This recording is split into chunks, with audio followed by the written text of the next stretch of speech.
welcome back to our channel, and thanks for tuning into another Cassidy the Cardslinger card comparison video.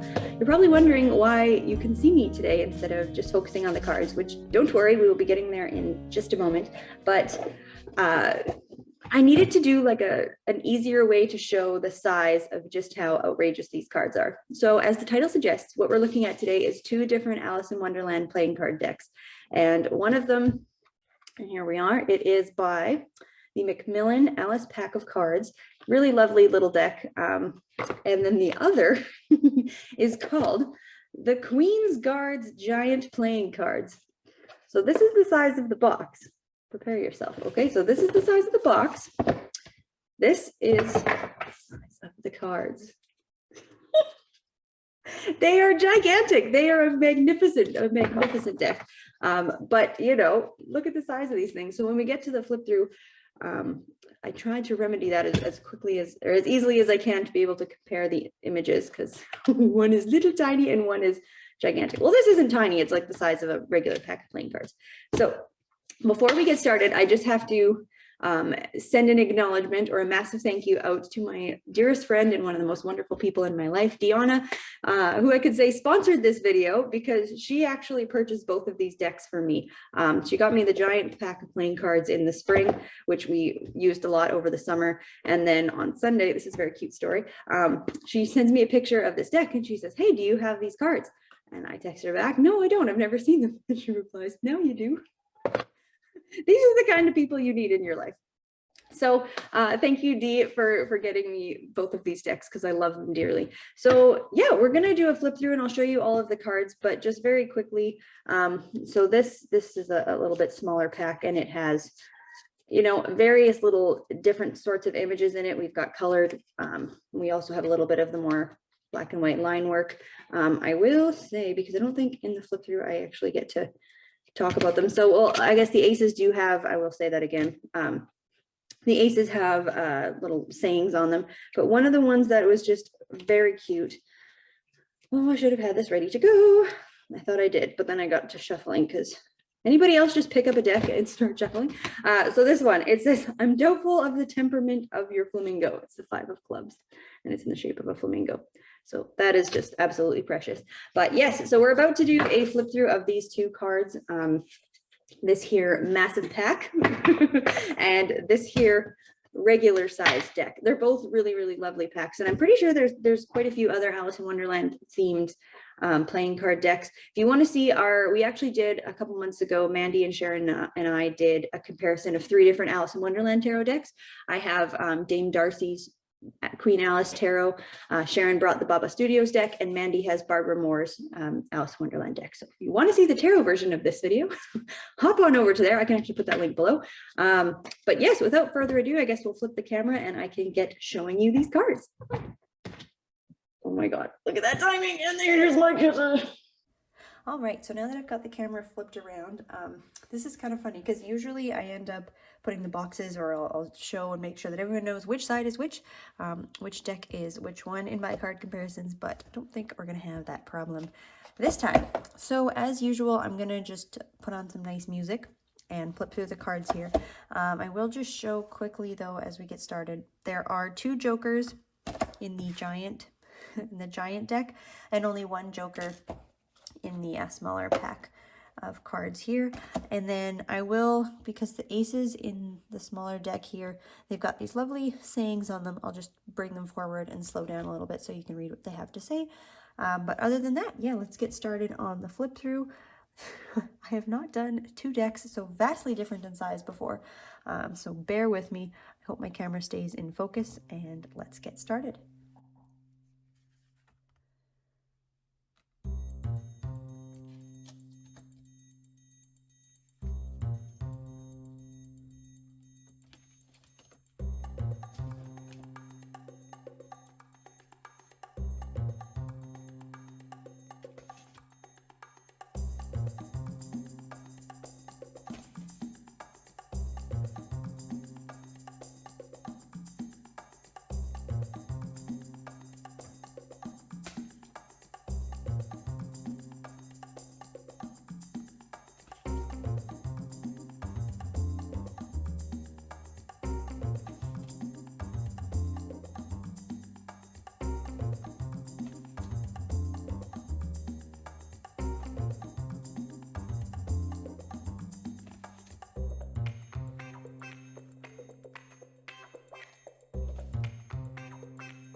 great. So, I mean, it doesn't take as long to flip through a playing card pack as it does a deck of tarot cards. But I hope that this has been enjoyable. Let's talk about a few of the cards. So, I mean, even just a couple of the ones we just saw there. A King of Hearts. I like that. As we went through, you probably saw in some cases they actually chose similar or the same kind of images. So, of course, the King of Hearts is the King of Hearts. Lovely. I like what they did here in both of them. The Two of Hearts, how we have a flamingo here in each of them. Also our Queen of Hearts. Again, where we have the literal same image, which is really lovely. And I hadn't actually noticed this until I did this flip through. Was here the Seven of Spades little guy. They're painting the roses red. So that was very cool. We had the Jack of Hearts in this deck. I saw that image come up. I thought he was a king. It is a slow process, yeah, flipping through these massive cards. So here we go. So you can see, yeah, there's certainly, both of the decks do incorporate a lot of the traditional imagery. One thing I really liked how they did in this little pack here is that they did do a mixture of sort of the more colorful illustrated images, as well as, I love the aces, the cute little sayings that they put on there. But then they did as well keep some of the more, I guess, traditional line work, black and white style images. So those were really cool. So Three of Spades, she was a queen, I think, in here. I do apologize. There we go. Yeah, so our Queen of Diamonds and the same image with the Three of Spades. So yeah, I mean, this larger deck I have used actually quite a bit for games, just playing different card games. It's a really good time. Like, just imagine sitting outside in the summer on a picnic blanket, shoveling these gigantic cards and playing card games. It's a blast. And this little deck I actually just got this past week, which inspired me to do this video here today. But when you, especially if you're looking at playing cards in a divinatory sense, you know, you often find tarot decks that are made by people who aren't tarot readers. They are just artists making a tarot deck. It is very uncommon to find a playing card deck that is illustrated by someone who reads playing cards, because that's also kind of not the point, right? Is to just use a regular old standard pack of playing cards. They read beautifully, so it's not really like there's much that needs to be done to the cards, although there are some really nice packs that have really beautifully illustrated like court cards and stuff. But anyways, so yeah, I mean, I don't know that I have too much to say about this deck. I do think, though, it was actually quite entertaining. Let me find it. So it was talking about the Queen of Hearts here. Let me just pull her up on both sides. Yeah, so this is all really quite divine timing here with this deck. So if you read playing cards, or I guess it really does depend which school or which kind of tradition of study that you've looked at. But a lot of times the Queen of Hearts is depicted as, you know, if you're familiar with tarot as well, something more along the lines of the Queen of Cups energy, the Empress energy, the loving, sweet, caring, nurturing, all that sort of thing, which is lovely. But you know, always read with the deck you have. And I'm kind of here sitting looking at this Queen of Hearts, and I'm like, okay, if we're talking Alice in Wonderland, Queen of Hearts, she's kind of more in the realm of, I guess, more the traditional Queen of Spades. A lot of traditional teachings of the Queen of Spades, like, people love to just crap all over that queen and make her as not a great person, shall we say. And for some reason, we always see the Queen of Hearts, or often see the Queen of Hearts, be portrayed in a very loving light. So here's why I'm saying this is divine timing. So I just downloaded this book. It is called Broke Ass Fortune Telling with a Pack of Playing Cards. And it's a cartomancy book that I never had before. I actually just got it, the Kindle version. It was very inexpensive. Anyways, and I just happened to buy this book, and a friend of mine just gave me this deck this week. So it's really cool. I was reading through the book, and as I literally had this deck in my hand and I was just opening it, flipping through it for the first time, on my lunch break, I was reading what it has to say about the Queen of Hearts. So yeah, full reference to this book. Here is what it says for the Queen of Hearts. It says, Queen of Hearts, high maintenance. This person has a lot going on and they demand a lot from life. Attitude-wise, they can be really sweet and thoughtful, but as far as patient goes, not so much. They live life fast and are accustomed to getting what they want. This means that the people around them can see them as self-centered, and in truth, they can be at times.